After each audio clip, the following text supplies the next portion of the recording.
Ad-dunya hiya daru intiqalin walaysat daru istiqrarin. Jadi bahasa Arabnya adalah ad-dunya hiya daru intiqal. Jadi dunia ini itu sebetulnya hanya tempat berpindah, hanya tempat bersinggah. Tak lama gitu ya. Walaysat daru istiqrar, dan dunia ini bukanlah tempat untuk menetap. Bukan. Dia hanya persinggahan, dia hanya sebentar. Jadi jangan terlalu sibuk dengan hal dunia yang itu melalaikan kita.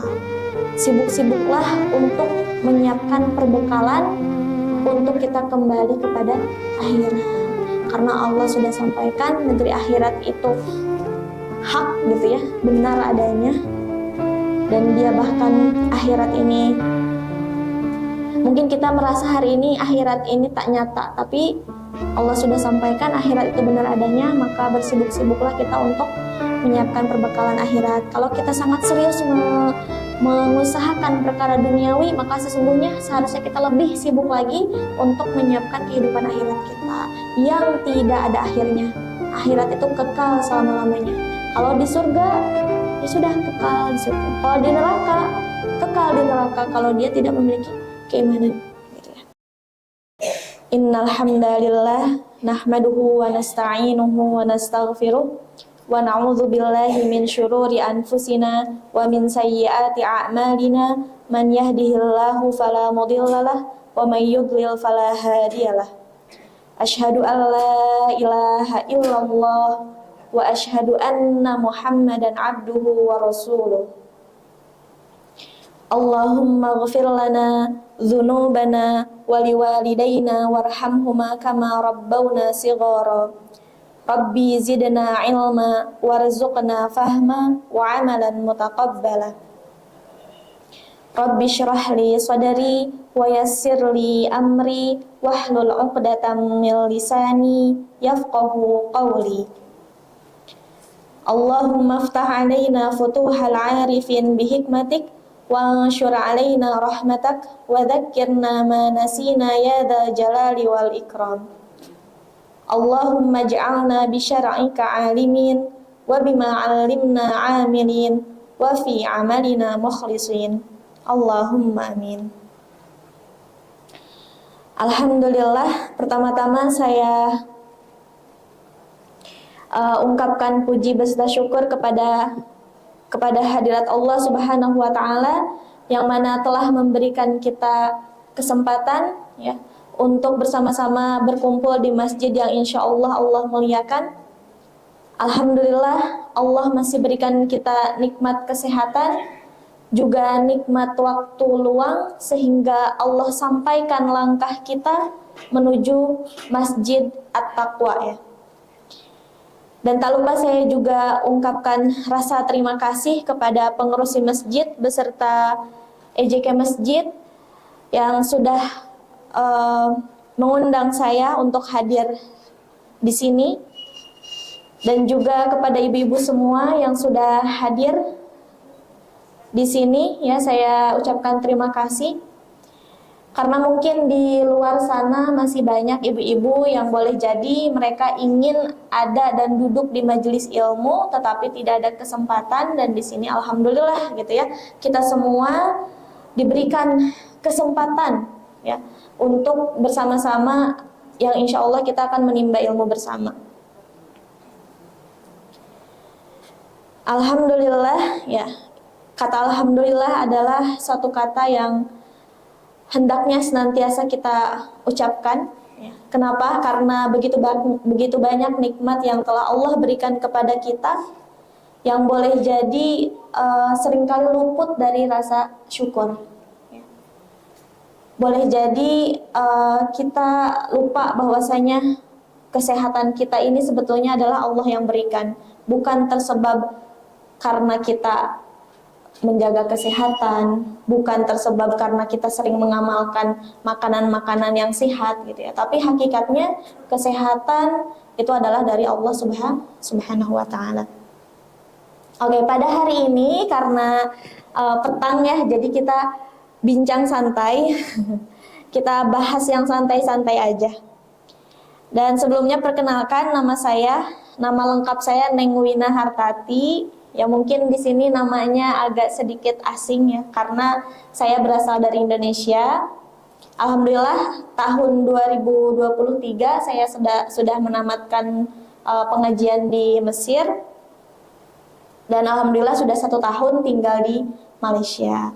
Oke, di sini, nah hari ini kita akan bahas istilah yang sebetulnya boleh jadi ibu-ibu di sini baru kali pertama mendengar. Ya, tetapi sebetulnya istilah ini sudah kita rasakan. Gitu. Coba di sini ibu-ibu ada tak yang tak memiliki media sosial? Ada. Ada. Tidak ada, boleh jadi hampir semua ya dari kita ini memiliki media sosial. Entah itu Facebook, entah itu IG. Kalau orang tua biasanya kurang main IG. Ada yang main IG? Tak ya, kebanyakan mungkin Facebook ya. Facebook, TikTok mungkin untuk apa? Untuk berbelanja ya. Bag kuning. Iya, jadi gitu. Kalau Facebook rata-rata di sini ada Facebook ya. Nah, biasanya kalau di Facebook kita ngapain? Tengok, ada banyak ya, tengok berbagai hal. Kadang juga ada orang-orang yang share tentang cara memasak, ya kan? Cara membuat kue lah, berbagai hal. Dan ibu-ibu perasan tak kalau di Facebook itu ada tulisan apa yang Anda pikirkan untuk menulis story, bukan story, untuk feed. Kalau di bahasa Melayu bahasanya apa ya? Kalau bahasa Indonesia apa yang sedang Anda pikirkan? Kemudian kita tulislah di situ. Di atas komen apa?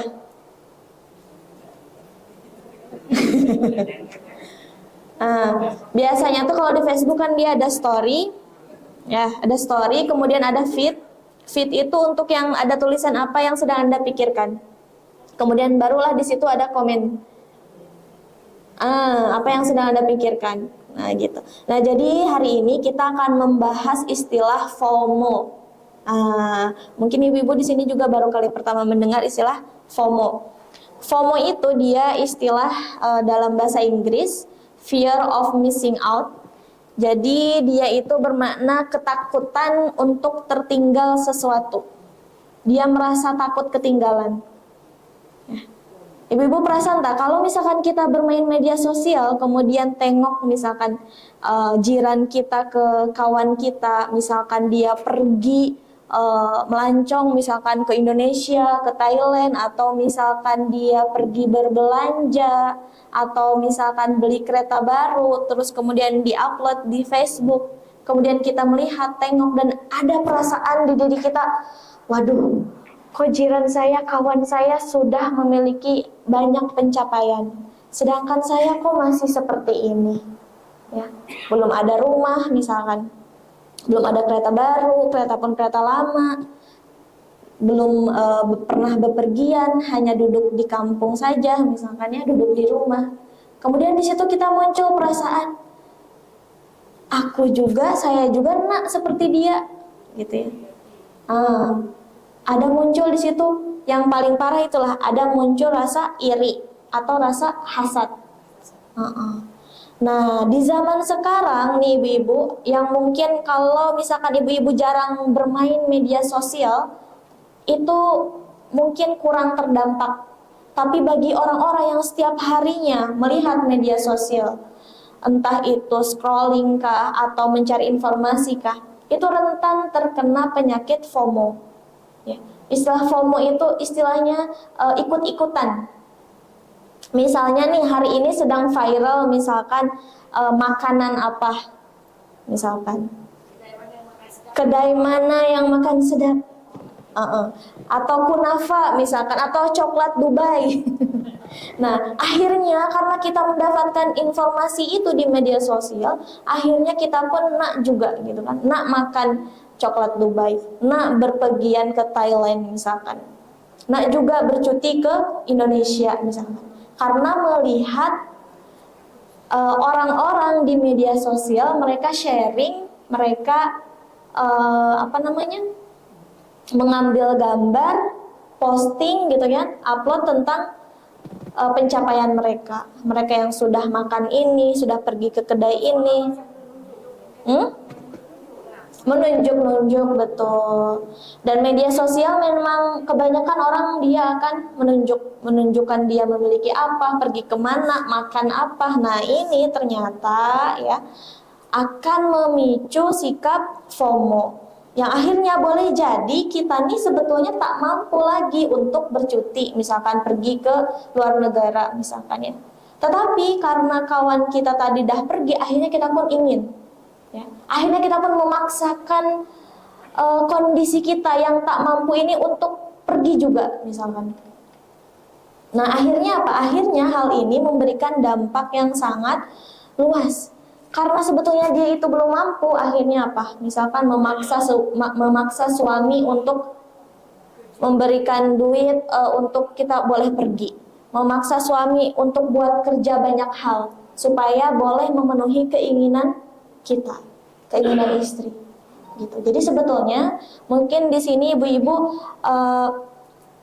kurang bermain media sosial itu bagus, tapi kalau misalkan kita sering bermain media sosial ya, melihat orang-orang yang sharing tentang banyak hal, itu akan muncul sikap tadi FOMO, ketakutan untuk terlepas peluang, takut kalau misalkan kita itu tidak mendapatkan peluang atau pengalaman yang sama dengan orang lain. Sebenarnya kalau sederhananya, sikap FOMO itu kan tadi takut tertinggal, takut ketinggalan. Ya. Tetapi dia juga akan menghantarkan kita kepada rasa iri dan juga hasad, ria, gitu ya. Nah di sini kita perlu hati-hati. Mungkin istilah ini baru, tapi sebetulnya kita pun sudah merasakan. Istilah FOMO juga merujuk kepada perasaan bimbang atau cemas apabila seseorang merasa tertinggal daripada sesuatu yang dianggap penting, baik itu peluang, pengalaman, atau maklumat. Pernah tak ibu-ibu merasa, oh kok kawan saya tahu ya maklumat tentang ABCD, kok saya nggak tahu gitu. Pernah tak merasa tertinggal, merasa cemas, orang lain tahu kok saya tak tahu? Pernah kan ya? Ada masa-masa ya, tapi boleh jadi kita pernah mengalami hal itu kan ya. Kemudian peluang misalkan atau pengalaman tadi, orang-orang misalkan pergi ke suatu tempat yang baru, tapi kita misalkan belum pergi. Pernah tak ada perasaan nak pergi juga, nak sama dengan orang lain, ya kan ya.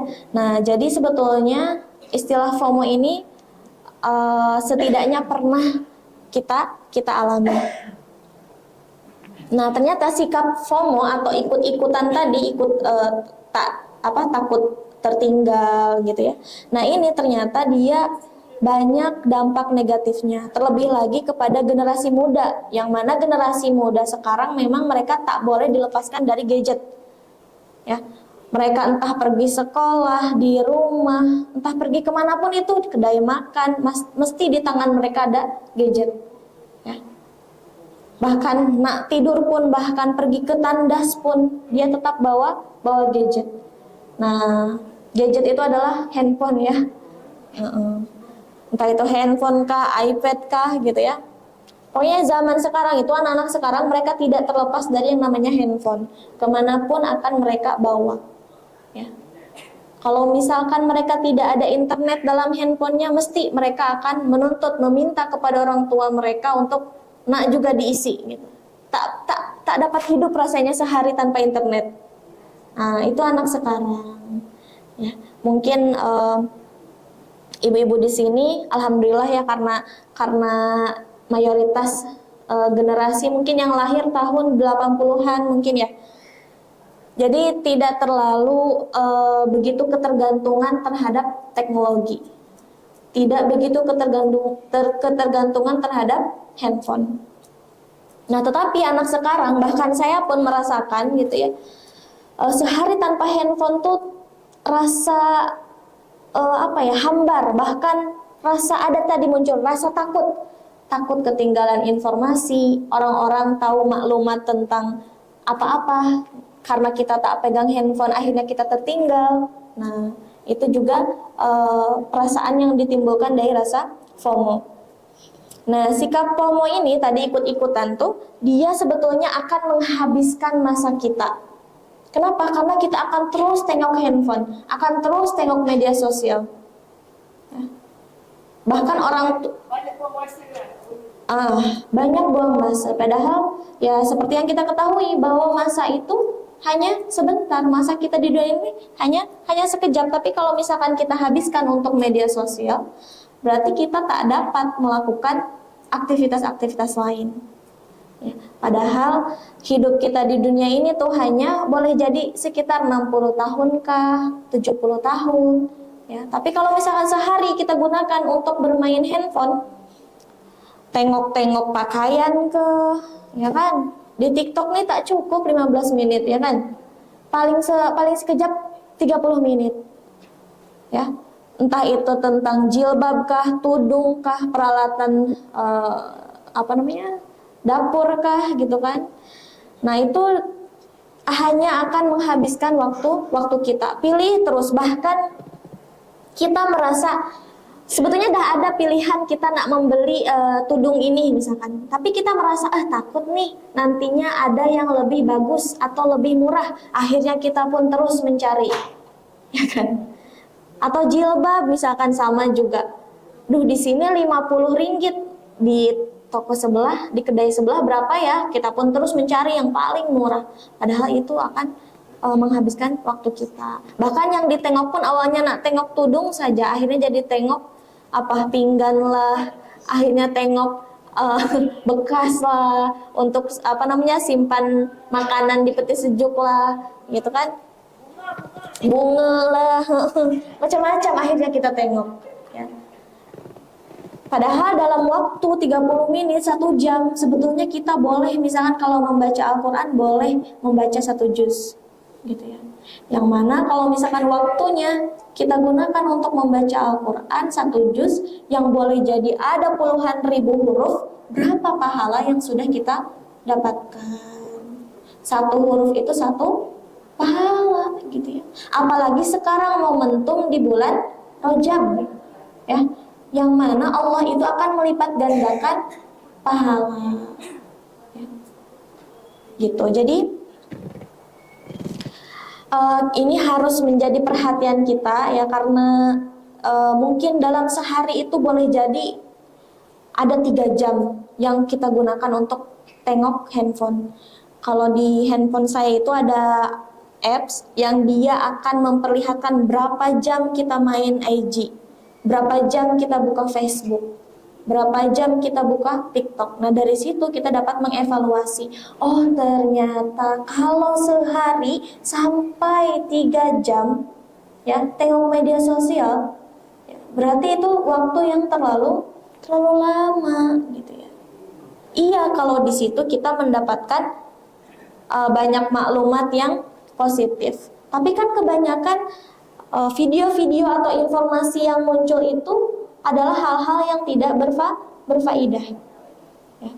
Apalagi media sosial ini kan dia cara kerjanya mempengaruhi, ada algoritma. Jadi kalau misalkan kita like yang serupa, misalkan nanti dia akan datang juga yang semacamnya. Misalkan kita like tentang makanan, maka nanti dia akan terus ngasih kita rekomendasi makanan-makanan. Kita misalkan cari tentang pakaian, maka dia pun akan memberikan banyak rekomendasi tentang pakaian. Bahkan ibu-ibu ya, kita tak type, kita tak ketik pun di handphone kita itu ternyata dapat mendengar suara kita. Perasaan tak kalau misalkan hari ini misalkan kita sedang sedih misalkan ya, tak lama ketika kita buka handphone dia muncul konten-konten ya yang membahas pasal sedih. Atau misalkan kita tak sengaja terucap, hari ini saya nak membuat ayam goreng misalkan. Nanti ketika buka handphone, perasaan tak, pernah tak ada muncul iklan ayam goreng misalkan. Atau konten-konten masakan. Ya, jadi tanpa disadari ternyata handphone juga dapat mendeteksi suara kita. Gitu. Jadi kadang kita berpikir kenapa ya setelah melihat handphone kok relate itu bahasa anak sekarang. Apa relate itu apa relate? Bukan rehat. Relate itu sesuai. Kok sesuai ya konten yang muncul di media sosial itu dengan apa yang saya rasakan gitu. Kita bahas misalkan tentang apa lagi? Pernikahan, dia akan muncul nanti tentang pernikahan gitu ya. Jadi media sosial ini kalau kita tak bijak menggunakannya, dia akan mengambil masa kita gitu ya. Sedangkan Allah katakan masa itu tidak banyak, masa kita itu sebentar saja gitu ya. Bahkan dunia yang kita tinggali sekarang pun dia tidak kekal, apatah lagi kita ya. Jadi daripada kita tengok media sosial yang tak perlu, bahkan hal-hal yang tidak berfaedah, maka akan lebih baik kita gunakan waktunya untuk hal yang lebih bermanfaat. Entah itu kita melakukan pekerjaan di rumah gitu kan, masak, apalagi anak-anak sekarang tuh kadang mereka asik bermain handphone gitu ya, sampai mereka menunda banyak pekerjaan. Mereka bermalas-malasan untuk kemas rumah ya, menunda melakukan sholat, ya kan?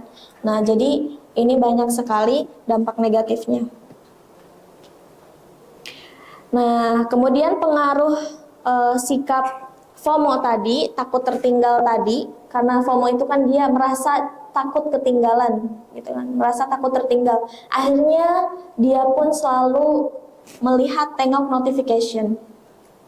Pernah tak ibu-ibu ketika handphonenya berbunyi, kita terus tengok apa nih yang masuk?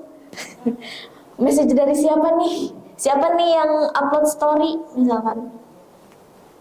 Akhirnya dia terus aja kecanduan cek notification, cek story orang, seolah-olah kalau kita tak tengok story orang satu hari itu rasa tertinggal. Kadang ada penasaran juga, orang-orang tengah buat apa nih gitu. Teman saya sedang sibuk apa nih gitu. Jadi muncul rasa penasaran terhadap kehidupan orang lain. Nak tahu apa yang sedang orang lain lakukan. Padahal sebetulnya gitu ya, kehidupan kita pun sibuk, harusnya kita perhatikan. Ya kan? Jadi tak payah kita sibuk-sibuk untuk melihat kehidupan orang lain. Kenapa? Karena kalau misalkan kehidupan kita itu tidak seindah kehidupan kawan-kawan kita, maka di situ tadi akan muncul rasa tidak bersyukur. Ya. Nanti muncul rasa cemas, rasa ingin sesuatu yang lebih lagi, padahal kemampuan kita belum sampai, gitu ya. Nah, kemudian tren FOMO atau ikut-ikutan tadi itu juga ternyata dampaknya apa? Akan menghabiskan duit kita. Betul tak? Misalkan hari ini sedang tren jubah misalkan yang model apa misalkan ya. Karena sedang tren jubah seperti itu, akhirnya kita pun teringin beli juga, padahal jubah kita di rumah masih banyak ya. Bahkan mungkin menumpuk gitu ya. Tren baru, jadi akhirnya kita pun nak juga. Nak beli juga. Kalau jilbab kita, jubah kita di rumah dah 10, itu banyak tak 10? Banyak. Seminggu ada 7 hari aja, cukup sehari 1. Tapi boleh jadi kita memiliki 20 jilbab. Gitu ya. Jilbab itu apa? Jubah. Misalnya. Gimana? Ada tren baru, beli lagi yang baru gitu ya. Yang lama disimpan-simpan. Padahal ya, Islam itu mengajarkan kita untuk bersikap sederhana, tidak berbelanja berlebihan. Kalau misalkan gini, kalau misalkan kita memiliki jilbab baru, berarti upayakan ya harus ada 1 jubah yang keluar. Kalau memang kondisinya masih bagus, maka kita sedekahkan, berikan kepada orang yang memerlukan, atau berikan kepada orang yang memang nak jubah itu. Jangan sampai banyak pakaian kita di rumah tetapi tidak kita gunakan. Dan Allah akan menghisab apa-apa yang kita miliki. Terlebih lagi kita tidak manfaatkan. Akan Allah tanyakan, kenapa masih banyak baju di rumah gitu kan tidak digunakan. Padahal boleh loh kita sedekahkan gitu. Jadi sekarang kita upayakan gitu ya, kita hidup bersederhana, secukupnya. Bukan berarti kita tak boleh mencoba hal yang baru, bukan gitu ya. Tapi upayakan kalau kita nak mencoba atau membeli hal yang baru, maka upayakan yang di rumah itu tetap bisa kita manfaatkan. Entah itu kita pakai bergantian ya, atau kita infakkan. Jangan sampai hanya di dalam lemari saja gitu ya. Bahkan mungkin boleh jadi ada baju, ada pakaian yang sudah setahun tak pernah dipakai. Ada tak yang macam tuh? Udah tak muat. Betul. Perempuan ini memang dia ini ya. Kita nih cepat membesar, cepat gemuk. Makan selera. Gitu ya. Jadi kalau misalkan ada pakaian di rumah yang sudah lama tak dipakai tapi kondisinya masih layak, masih bagus, kita infakkan kepada orang yang memang memerlukan. Gitu. Jangan sampai dia hanya di rumah saja tidak digunakan. Nah, pengaruh sifat FOMO, sikap FOMO, ikut-ikutan tren tadi, dia juga membuat hati kita tak tenang. Membuat hati kita gelisah, cemas, terus memikirkan tren sekarang apa, gitu ya. Dan kita pun nak juga ikut. Dan ada juga perasaan nanti ya, bahayanya juga ada perasaan kita tak suka dengan kejayaan yang orang lain dapatkan, gitu. Nah ini ya, sebetulnya bermain media sosial itu banyak manfaatnya, tapi juga ada mudaratnya. Ketika misalkan hidup kita biasa-biasa aja, hidup kita tak sehebat orang-orang, kita pun akhirnya merasa rendah diri, merasa tidak suka ketika orang-orang mendapatkan kejayaan. Bahkan ada perasaan kita nak kejayaan itu hilang daripada orang tadi. Nah ini yang bahaya ya.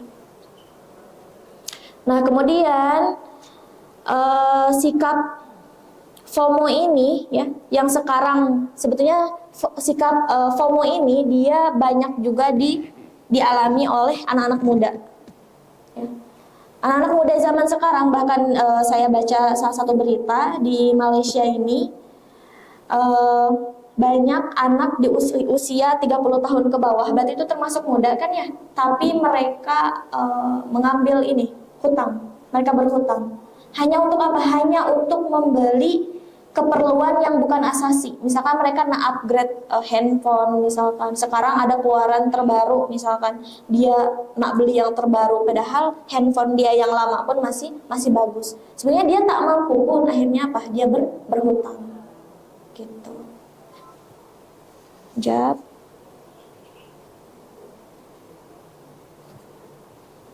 Di sini dikatakan ya, 53.000 individu berumur di bawah 30 tahun didapati dibebani hutang terkumpul berjumlah Rm 1,9 billion. Ya, banyak. Dan itu anak-anak muda yang berhutang. Menteri Keuangan Datuk Seri Amir Hamzah Azizan berkata, EKPK juga mendapati 28% rakyat Malaysia yang bekerja meminjam uang untuk membeli barangan keperluan. Nah jadi gini, jadi sikap FOMO tadi yang tidak ingin tertinggal tren masa kini, akhirnya apa? Dia rela mengambil hutang demi memenuhi keinginannya, demi ingin sama memiliki barang yang sama misalkan dengan yang orang lain miliki.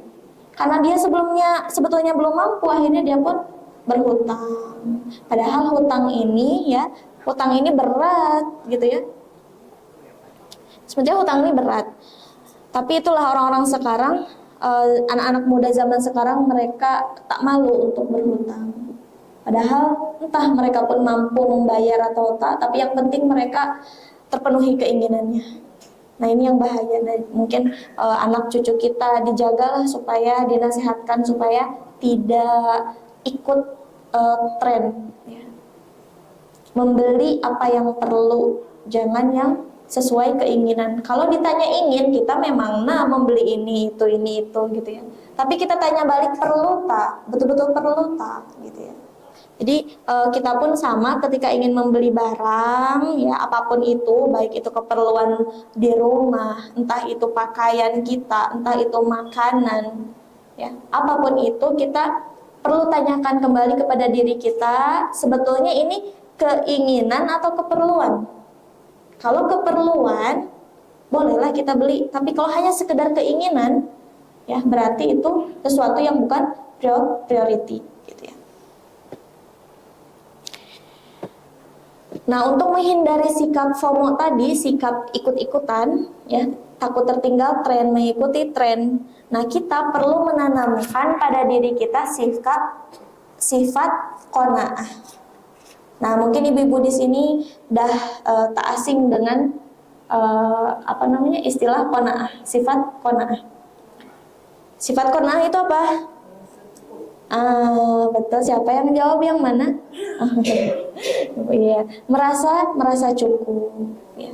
Nah, ini sikap yang hari ini itu jarang dimiliki oleh orang, jarang diterapkan. Karena apa? Karena banyak itu hari ini orang-orang yang dia tidak bersyukur, dia tidak menerima apa yang sudah Allah bagi kepada dia. Dia masih, keinginan itu sebetulnya boleh aja, kita keinginan memiliki misalkan 2 rumah kah, duit yang banyak kah, boleh gitu ya. Tapi jangan sampai keinginan itu menghapuskan rasa syukur kita.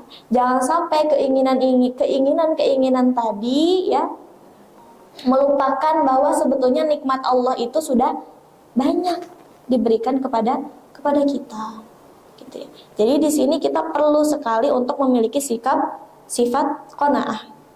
Fal qanaatu tu'ani an yakuna al-'abdu radiyan bima qassamahu Allahu lahu. Jadi di sini qanaah itu adalah, ya. Jadi seorang hamba radiyan, dia ridho, dia menerima dengan sepenuh hati, gitu ya. Bima qassamahu Allahu lahu, dengan apa-apa yang sudah Allah bagikan kepada dia. Gitu. Jadi qanaah itu adalah kita ridho, kita menerima, kita lapang dada, lapang hati dengan pemberian yang Allah sudah bagikan untuk kita. Tetapi ya apapun yang datang kepada kita itu adalah dari Allah Subhanahu wa taala.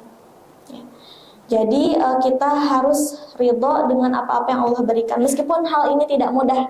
Kenapa? Karena boleh jadi orang-orang di luar sana mendapatkan ujian yang berat, ya kan? Kita mungkin hanya diuji dengan hal-hal yang menurut orang lain mudah untuk dilewati. Boleh jadi orang-orang mendapatkan ujian yang memang di dalam pandangan manusia itu adalah ujian yang berat. Tetapi ya kita harus yakin dalam hati kita bahwa setiap ujian atau cobaan yang datang kepada kita itu sudah sesuai dengan kadar kemampuan kita. Sebetulnya saya pun nak bercakap nih kadang rasa takut, ya. Takut kenapa? Karena kita akan diuji dengan apa yang kita sampaikan. Kita akan diuji dengan apa yang kita katakan. Saya nak datang ke sini pun bingung ini nak menyampaikan tentang apa, gitu ya. Sebab misalkan kalau saya sampaikan tentang tajuk misalkan, saya merasa saya juga belum demikian, gitu ya. Saya pun masih mencoba untuk belajar, belum sampai ke tahapan itu, gitu ya. Misalkan nak menyampaikan tentang mendidik anak, gitu ya. Saya pun belum ada anak, gitu. Atau kita nak menyampaikan tentang rumah tangga yang sakinah, misalkan. Itu juga agak sulit. Kenapa? Karena kita pun masih dalam proses dalam berumah tangga, gitu.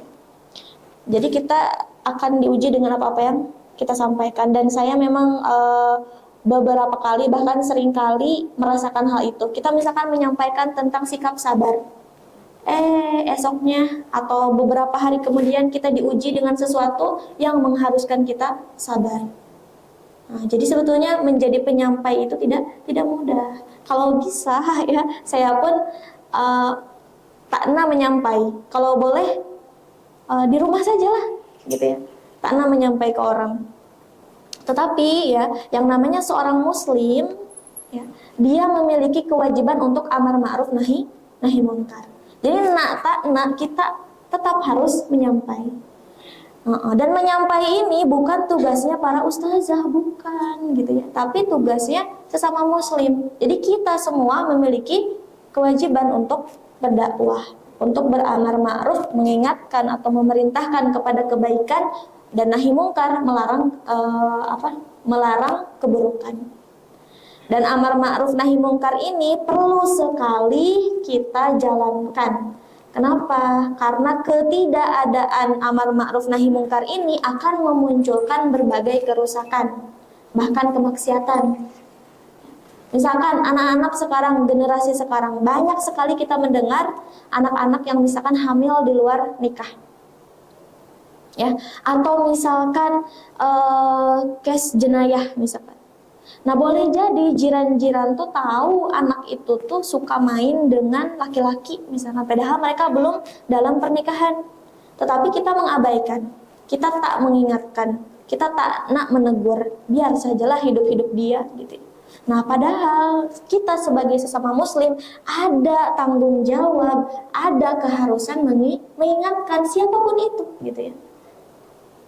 Entah itu kalau terjadi kepada jiran kita atau bahkan misalkan nauzubillah gitu anak cucu kita harus mengingatkan gitu. Jadi berdakwah itu bukan bermakna kita menyampaikan di depan masjid, di dalam masjid, bukan gitu ya. Tetapi sesederhana kita mengajak kawan kita untuk mengaji misalkan, mengingatkan kawan kita yang belum menutup aurat untuk menutup aurat. Nah, itu juga berdakwah. Gitu. Jadi dakwah ini menyampai itu cakupannya luas. Ya, kita mengingatkan pasangan kita untuk sholat, ya, itu juga dakwah. Karena dakwah ini maknanya apa? Da'a yad'u, dia menyeru, mengajak, ya, mengajak kepada kebaikan, dan itu harus kita tunaikan kewajiban itu. Agar apa? Agar kita sekeluarga, misalkan karena kita saling mengingatkan, akhirnya apa? Akhirnya Allah hadiahkan kita, keluarga kita bersama-sama di surga, misalkan gitu ya. Jadi dalam berkeluarga itu kita harus memiliki visi yang jauh. Bukan hanya berkeluarga di dunia, tapi kita juga nak berkeluarga di akhirat. Karena sesungguhnya kebersamaan atau pertemuan yang hakiki itu bukan hanya di dunia, tapi di surga. Sayang kalau misalkan kita hanya bertemu di dunia saja, tapi di akhirat berpisah. Jadi pastikan, saya pun gitu ya, semuanya gitu ya, berusaha untuk semoga keluarga kita itu bukan hanya kita bersama di dunia, tapi juga bersama di akhirat. Gitu ya. Nah, tadi kembali lagi, fal qanaatu ta'ni an yakunal 'abdu radiyan bima qassamahu Allahu lahu hatta wa in kana la yakfihi ma qad qusima. Nih, Masya Allah sekali ya. Jadi saya itu sebetulnya suka mencari referensi dari bahasa Arab. Kenapa? Karena bahasa Arab ini lain dengan bahasa Indonesia atau bahasa Melayu. Dia itu maknanya itu lebih dalam, dan kata-katanya itu lebih ngena di hati gitu, lebih sampai. Mungkin ya di sini ibu-ibu mungkin ada yang belum belajar atau bahkan memahami bahasa Arab. Tapi kalau misalkan kita boleh upayakan untuk belajar, ya, insya Allah kita juga akan merasakan hal yang indah ternyata ketika membaca Al-Quran atau membaca tulisan Arab itu langsung sampai ke hati. Macam ini, hatta wa in kana la yakfihi ma qad qusima. Sekalipun apa yang Allah berikan itu tidak cukup, ya, kita harus tetap qanaah, bersyukur. Hatta wa in kana la yakfihi, sekalipun tidak mencukupi ma qad qusima, apa-apa yang telah Allah bagi itu tak cukup, tapi kita harus qanaah. Fayaktafil abdu bima huwa baina yadayhi, dan kita merasa cukup dengan apa-apa yang ada di antara dua tangan kita. Maksudnya apa? Kita merasa cukup dengan apa yang kita miliki. Meskipun kita hanya punya pakaian satu, ya udah kita syukuri. Mungkin ada orang yang merasa malu kalau dia pakai baju yang sama, gitu ya. Tapi memang itulah rezeki yang saat ini Allah bagi kepada kita. Maka kita syukuri. Wala yatma'u bima laisa mawjudan 'indahu, dan kita tidak berharap sesuatu ya yang tidak kita miliki. Ya, maksudnya apa? Maksudnya berharap di sini adalah toma ini yang mengharapkan sesuatu gitu ya. Karena apa? Karena ketika kita berharap tetapi kita tidak mampu, itu hanya akan menjadikan kita gelisah. Hanya akan membuat hati kita tak tenang. Ya. Karena kita memiliki keinginan yang sulit untuk dicapai. Tetapi kalau misalkan kita memiliki harapan-harapan yang tinggi, tetapi tidak sampai membuat hati kita gelisah, tidak sampai membuat pikiran kita stres, maka itu tidak mengapa. Misalkan kita berharap saya ingin pergi berhaji tahun 2030 misalkan. Itu kan masih makul ya, masih masuk akal dan boleh kita upayakan misalkan. Atau ya Allah, saya berharap tahun depan saya ingin pergi berumrah. Nah, jadi beda antara harapan yang membuat kita stres dengan harapan yang tidak membuat kita stres, gitu. Jadi kalau kita memiliki keinginan-keinginan apapun itu boleh gitu ya, tapi sandarkan keinginan itu hanya kepada Allah Subhanahu wa Ta'ala, karena Allah lah yang memberikan itu semua. Jangan sandarkan harapan kita itu kepada manusia, karena manusia tidak dapat memberikan apa-apa. Bahkan gitu ya, manusia dapat mengecewakan kita. Nah, di sini sifat qanaah ini ya terdapat penjelasannya dalam hadis riwayat Muslim. Diriwayatkan oleh An Abdullah bin Amr bin As anna Rasulullah sallallahu alaihi wasallam qala qad aflaha man aslama wa ruziqa kafafan wa qanna'ahu Allahu bima atahu. Qad aflaha, telah berjaya ya. Maksudnya adalah telah berhasil. Siapa? Man aslama, dia yang muslim.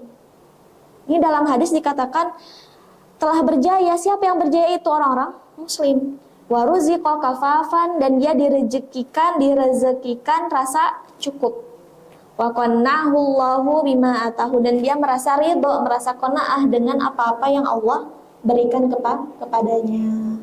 Gitu ya. Jadi dalam hadis sifat qanaah ini juga disebutkan, bahkan dikatakan ya orang yang qanaah itu adalah orang yang aflaha, dia orang yang berjaya. Jadi berjaya di sini bukan orang-orang yang memiliki segala hal, memiliki harta benda yang banyak, bukan gitu. Tapi orang yang berjaya, orang yang berhasil itu adalah orang yang merasa cukup dengan apa-apa yang Allah berikan.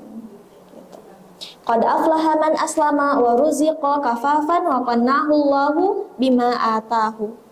Nah, kemudian di sini diriwayatkan juga oleh Abi Hurairah ya, dari Nabi sallallahu alaihi wasallam, qala laisal ghina an kathratil arad walakinnal ghina an-nafs. Jadi di sini diriwayatkan dari Abu Hurairah bahwasanya Rasulullah Shallallahu Alaihi Wasallam menyampaikan kepada kita, kekayaan itu bukanlah banyaknya harta, akan tetapi kekayaan itu adalah kaya hati, kaya jiwa. Ya, kaya hati, kaya jiwa seperti apa? Ya, kaya hati itu berarti dia merasa cukup dengan apa-apa yang Allah berikan, tidak merasa iri, tidak sombong, tidak menginginkan sesuatu yang dimiliki orang lain, gitu ya. Nah, jadi di sini kita mendapatkan satu poin penting, ya. Jadi tenanglah ya, kalau misalkan hari ini kita belum memiliki harta yang banyak. Kenapa? Karena Rasulullah sudah menyampaikan kepada kita, ya. Orang yang sebetulnya kaya itu bukan yang banyak harta. Jadi untuk apa kalau misalkan kita banyak harta, tetapi dengan harta itu kita dengan harta itu tidak mendekatkan diri kita kepada Allah, maka harta itu tidak ada manfaatnya. Maka kalau misalkan kita berdoa, berharap ingin menjadi orang yang kaya, Maka berharaplah ya Allah, semoga dengan kekayaan ini boleh mendekatkan aku kepadamu. Semoga dengan kekayaan yang aku miliki boleh menjadi wasilah untuk aku banyak berbuat kebaikan. Gitu ya. Begitupun ketika kita meminta umur yang panjang. Jangan hanya meminta umur yang panjang. Karena umur yang panjang, kalau dia tidak disibukkan dengan ketaatan, itu juga sia-sia. Jadi mintalah kepada Allah, ya Allah, panjangkanlah umur ketaatanku. Ya.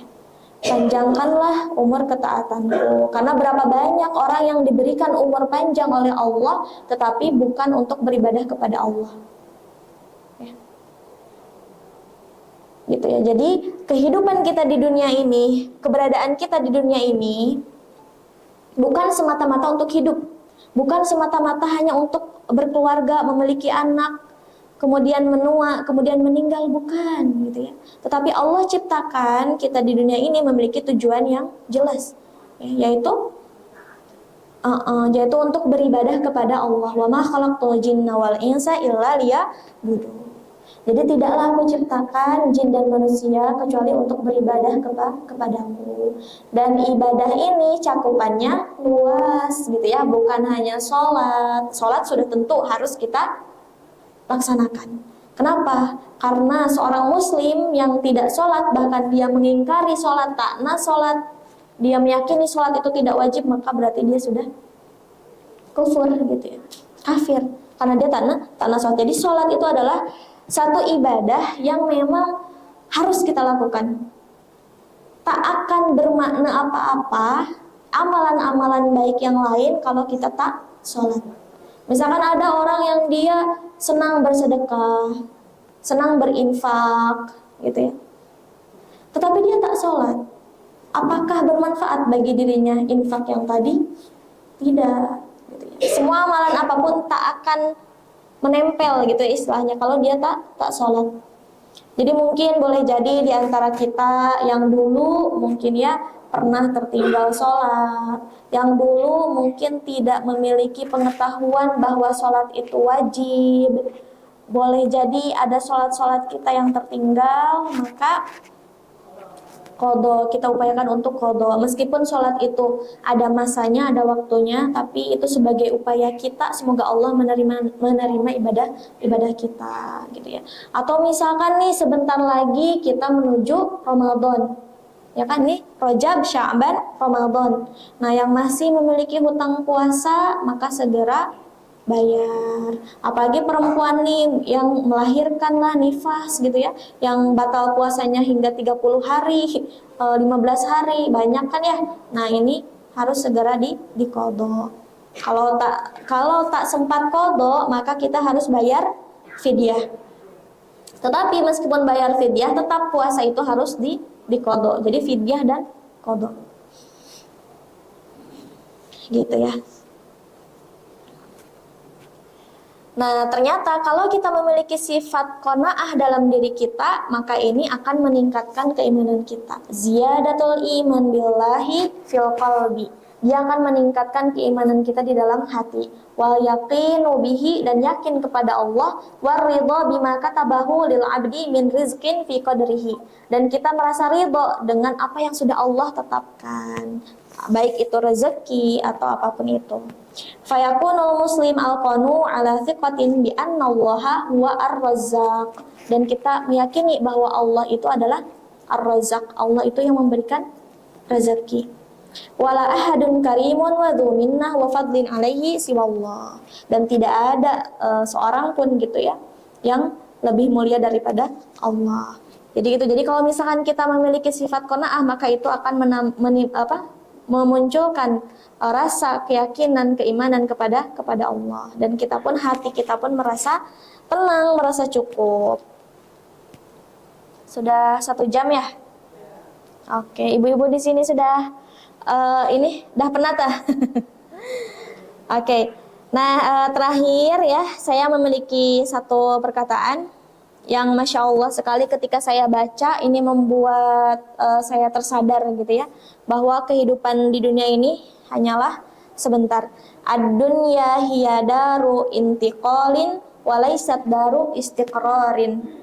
Jadi bahasa Arabnya adalah ad-dunya hiya daru intiqal. Jadi dunia ini itu sebetulnya hanya tempat berpindah, hanya tempat bersinggah. Tak lama gitu ya. Walaysat daru istiqrar, dan dunia ini bukanlah tempat untuk menetap. Bukan. Dia hanya persinggahan, dia hanya sebentar. Jadi jangan terlalu sibuk dengan hal dunia yang itu melalaikan kita. Sibuk-sibuklah untuk menyiapkan perbekalan untuk kita kembali kepada akhirat. Karena Allah sudah sampaikan negeri akhirat itu hak gitu ya, benar adanya. Dan dia bahkan akhirat ini, mungkin kita merasa hari ini akhirat ini tak nyata, tapi Allah sudah sampaikan akhirat itu benar adanya, maka bersibuk-sibuklah kita untuk menyiapkan perbekalan akhirat. Kalau kita sangat serius mengusahakan perkara duniawi, maka sesungguhnya seharusnya kita lebih sibuk lagi untuk menyiapkan kehidupan akhirat kita yang tidak ada akhirnya. Akhirat itu kekal selama-lamanya. Kalau di surga, ya sudah kekal di surga. Kalau di neraka, kekal di neraka kalau dia tidak memiliki keimanan. Gitu ya. Alhamdulillah, insya Allah ya sampai di sini. Semoga kita semua, meskipun apa yang saya sampaikan ini mungkin tidak banyak, bahkan ibu-ibu juga boleh jadi sudah mengetahui apa yang sudah saya sampaikan. Dan apa yang saya sampaikan pun sebetulnya bukan untuk yang lain, tapi untuk diri saya sendiri. Karena diri saya juga ternyata tadi kan sama ikut-ikutan sikap FOMO tadi. Ya, semoga kita boleh menjadi pribadi yang merasa cukup dengan apa yang kita miliki, yaitu qanaah. Kemudian kita juga lebih bersyukur dengan apa-apa yang Allah telah berikan kepada kita. Kalau kita hitung nikmat itu tidak ada jumlahnya, sangat banyak gitu ya. Maka jangan lupa gitu ya, setiap hari panjatkan rasa syukur kepada Allah Subhanahu wa taala, karena barang siapa yang bersyukur kepada Allah, maka Allah akan memberikan nikmat yang lebih. Barang siapa yang kufur kepada Allah, kufur nikmat, maka Allah akan mencabut kenikmatan itu gitu ya.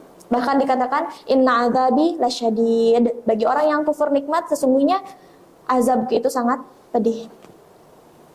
La in syakartum la azidannakum wa la in kafartum inna azabi lasyadid. Oke, alhamdulillah, mari kita tutup dengan hamdalah, istighfar dan doa kafaratul majlis. Alhamdulillahirabbil alamin. Astaghfirullahalazim. Subhanakallahumma wa bihamdika asyhadu an la ilaha illa anta astaghfiruka wa atubu ilaik. Usikum wa nafsi bitaqwallah. Wassalamualaikum warahmatullahi wabarakatuh.